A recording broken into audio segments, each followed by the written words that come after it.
Even though Eli Turner had witnessed terrible things in his 48 years, nothing had prepared him for what he was about to witness. A young nun was bending over a sun-baked boulder close to the Rio Grande. She clutched the stone as if she were struggling to breathe. She had a flushed face. His blood ran cold as her voice broke into a shaky whisper. Faster, harder, please. Eli briefly believed that she was praying while suffering from a fever. Then he noticed that her knees were giving way. He could tell something was seriously wrong because of the way she was trembling. Eli took a hesitant stride forward. "Are you hearing me, ma'am? Are you okay?" With tears in her eyes, she turned to face him and opened her mouth to speak, but the words became stuck in her throat. She nearly fell against the boulder as her legs gave out. Before she could fall to the ground, Eli held her. Her entire body was scorching, far hotter than she could possibly get from the sun. "Now it's simple. You're on fire." She made an attempt to respond, but all she could manage was a weak whisper. "I sipped the tonic. According to the vendor, it would keep me alert while driving. Please, there's a problem." That provided him with all the information he required. A slick-talking peddler peddling miracle tonics that made people feel weird was the subject of rumors among the locals of Los Cruces. Some claimed it was medication. It was described by some as sin in a bottle. Here she was by the river by herself, a nun. Eli tenderly lifted her and led her to sit on a shaded spot next to his horse while she shook from something that was definitely not heavenly.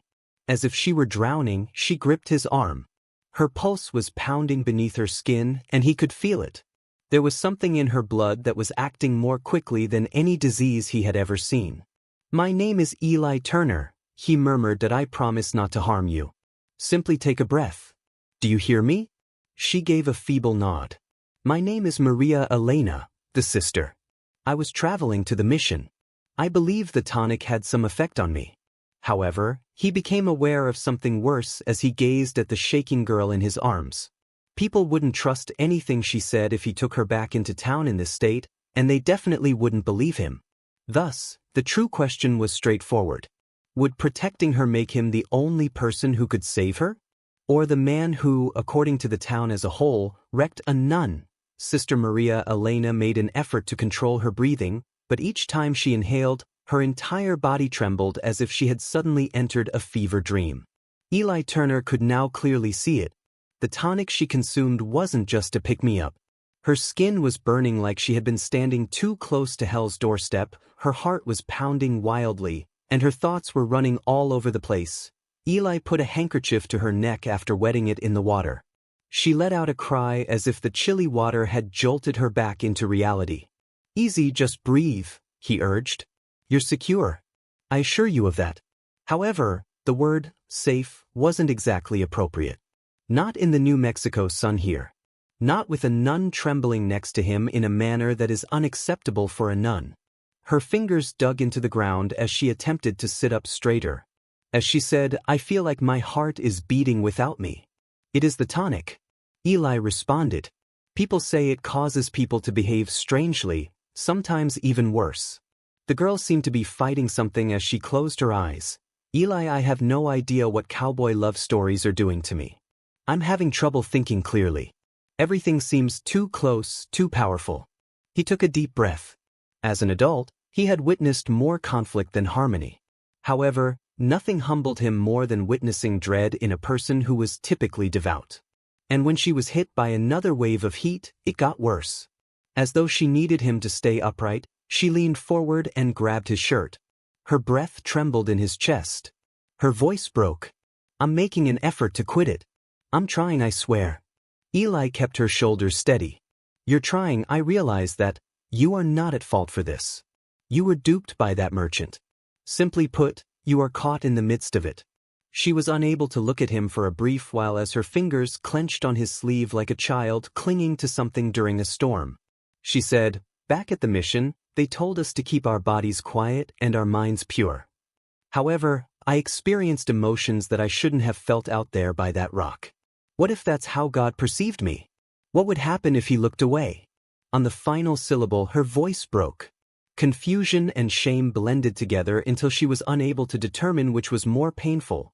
Eli gave a slow shake of his head. He added, "I don't think God flees from people who are in pain. You were poisoned by a wicked man. That is not the same as deciding to choose sin." She exhaled tremblingly. Something in her chest relaxed just enough for her to continue breathing, but it didn't solve everything. However, he could feel her shaking more as he spoke, as if the tonic was pushing her past the boundaries of her usual life. Breathing rapidly, she pressed her western tail's forehead to his arm, struggling against something she was unable to suppress. "Eli, please don't abandon me. Not in this manner." He gave a nod. "I refuse to. Here I am." The river fell silent for a while. The wind stopped. Around them, the world seemed tighter, hotter, and narrower. Eli then understood the true issue. He would be the only thing she could hold on to if the tonic continued to intensify and she lost control over both her body and her thoughts. For a guy already living on the periphery of town gossip, it would be fatal, but it would be dangerous for a nun. And one question began to creep into his thoughts as a result. What would she do when the sun finally set if the tonic continued to distort her senses? Eli remained near her, observing her with the kind of quiet concern that only a man who has suffered too much could bear. He extended a water offer to her. She drank as if she had spent days lost in the wilderness. "You keep breathing Old West stories slow," he replied. Even as he said it, he knew it was only partly true. The worst might come shortly. Yes, the tonic could wear off, but the danger they were in was just starting to become apparent. The sound of footsteps crunching on dry grass was the first sound. Not wind, not animal. The weight of a man. Eli was the first to hear it. His jaw clenched. Instinctively, his hand dropped to his holster. "Is someone there?" Maria Elena murmured. At that moment, a figure appeared across the riverband from behind a cottonwood tree. The same smooth-talking vendor who had sold her mission that cursed tonic was Silas Crow. He had no malicious intent when he smiled. The kind of smile that would make sincere men want to fight. "Well now," Silas exclaimed, "looks like my little miracle drink worked." His gaze lingered on the nun before shifting to Eli's hand, which was still supporting her back. "I was certain that it would unite people." Eli got up. "She was poisoned by you." She nearly fainted. Silas laughed as if preparing to tell a falsehood.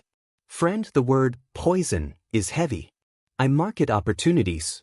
It is between people and the Lord what they do with it."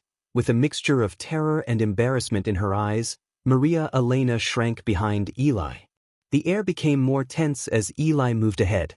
"I'll drop you in that river if you get any closer," he said. Silas lifted both of his hands, but his smile remained fixed on his face. "Simple. I come solely to get what I own. The cost of those tonic crates was intended to be covered by the church. I am owed by them. And now Maria, my darling sister, has taken one. You owe me too." That tone was familiar to Eli. A salesman's smile conceals blackmail. Additionally, a single rumor about a nun and a rancher by the river alone may destroy reputations in a place like Los Cusis. Silas leaned in just enough to deliver a powerful statement. "I'll tell the entire mission what I witnessed today if you don't bring me my money and Wild West love stories before tomorrow." Like a man who has already set the deck in his favor, he turned and left. He called over his shoulder as he was leaving. "Additionally, don't even try to talk your way out of it. I've already shared what I saw with a few people in town. People will be prepared to assume the worst by the time you arrive." Eli's jaw tightened. This implied that Silas was not merely posing a threat to them. Before they could even open their mouths, he was sprinting ahead of them and drawing a nasty image. Bullets weren't necessary for a man like that to destroy you. All he needed was enough ears to hear a falsehood. However, the actual conclusion was not at all what was described. Eli was suddenly consumed by a single question. If they refused to submit to Silas, how far would he go to break him? "Take a drink of your tea if you're still with me, but don't unwind just yet." These two souls are still being tested in this tale. Tell me where you are, what time it is, and where you are listening. To ensure you never miss the next episode, feel free to subscribe if you appreciate stories like this one. Eli Turner moved quickly when Silas Crow vanished behind the cottonwoods. He climbed up behind Maria Elena, carefully slung her over his saddle, and pushed the horse in the direction of Los Cruz. Every mile felt heavier than the last as the sun began to set and cast sweeping shadows across the desert plain. Still weak, Maria Elena leaned back against him. Her breath was clearer than before, but it was still wobbly. Eli, the mission will never believe me if he tells them what he witnessed. Eli gripped the handle more tightly. The truth will be believed by them. She gave a headshake. People who want you to be flawless don't always care about the truth. Eli slowed his horse when they got to the town's edge. People were wrapping up their nighttime tasks. Whispers always traveled more quickly when the air was this silent, and lanterns were coming on. He assisted Sister Maria Elena in falling. Her face was pale but determined as she steadied herself on his arm. I need to talk to Father Thomas. I had to tell him. Eli gave a nod. I'll accompany you. When Maria Elena opened the door, they discovered Father Thomas sitting close to two townspeople, their features taut and their voices low. With his arrogant smile remained fixed on his face, Silas Crow stood behind them, holding a folded piece of paper as if it were some sort of sacred evidence. There they are, Silas remarked. The rancher and the sister who had themselves quite a time by the river. A man moved to the front. Father, I saw them from the ridge, he remarked. There was something wrong with the way she was leaning on him. The other man gave a swift nod. On his way in, Silas told us the same tale, claiming to have caught them entangled in the water. Silas raised the paper he was holding. He easily continued, and here's the account I wrote down for the sheriff. Just doing my duty as an honest man.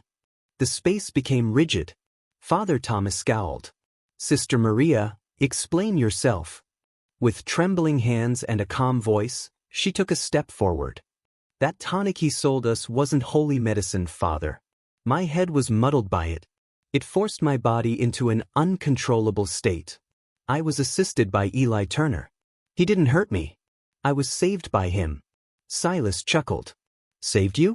Is that the new term for it? Eli moved slowly forward and spoke in a steady, low voice. Silas, do you have anything further to say? Tell me. It felt like there was enough tension in the room to shatter. Father Thomas raised a hand. The church will look into this. Sister Maria will be here till then. The shame in her eyes was visible to Eli. For what people wanted to believe happened, not for what actually occurred. She murmured to Eli, I'm afraid they'll utilize me to hide the truth. He lightly touched her shoulder. I will not allow that to occur. However, he noticed Silas chatting rapidly with two men who appeared eager for mischief outside the mission door. Eli came to a crucial realization at that point. Silas wasn't finished. Not even near. The actual battle had not even started. And now the question seemed straightforward. What plans did Silas have for the rapidly approaching night? When night finally arrived, the lamps flickered like anxious hearts and the sky over Los Cruz was a deep purple. Eli Turner was aware that Silas was no longer just a loudmouth. He was a man in a tight spot. And men who were cornered posed a threat. Eli hurried in. Sister Maria Elena was standing next to a shattered window. Terrified but unwavering. He attempted to pull me away. He claimed that I was his proof, she said.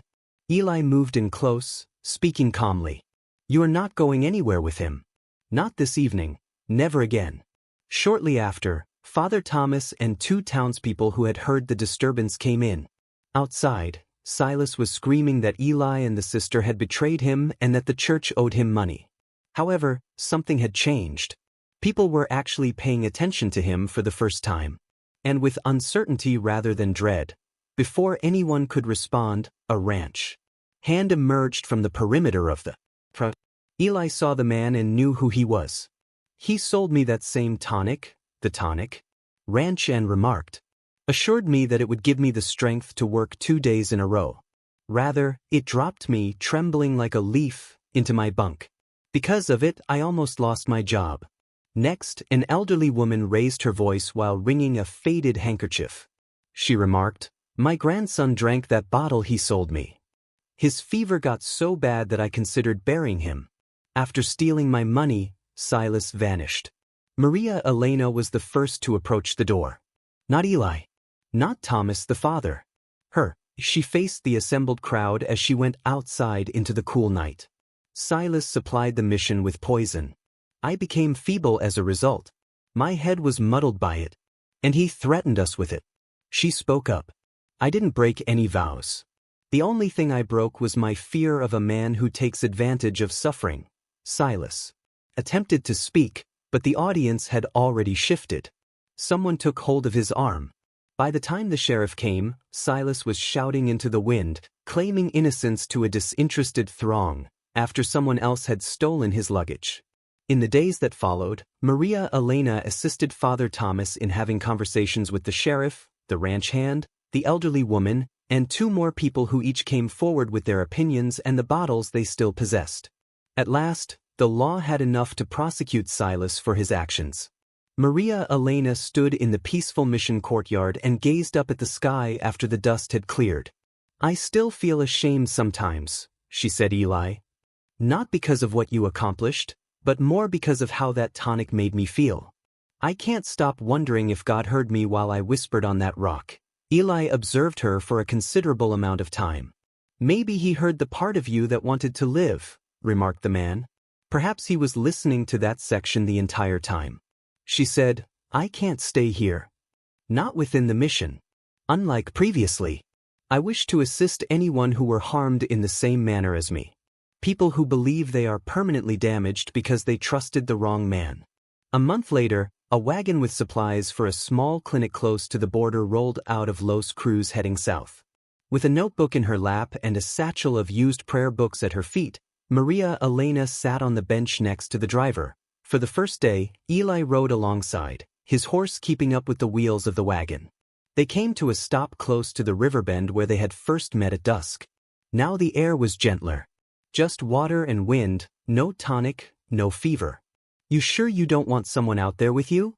Eli inquired. Her eyes remained steady as she gazed at him. She said, I won't be alone. Not following this. Wherever I go, I will always remember what you did for me. For now, that's plenty. They said each other farewell without a ring or a vow, yet something more powerful than both passed between them. A subdued awareness that life might reunite their paths. Or it may not. They would continue to trek in any case. As you listen, I would want to ask you a question. Have you ever encountered someone who helped you get through a difficult moment? Have you ever left a life that didn't suit you in order to look for something better and wait for the future? To help more people find this story, please tap like if it touched you in any way. Please feel free to subscribe and join me for the next voyage if you like these heartfelt Western stories. Tell me where you are, what time it is, and where you are listening.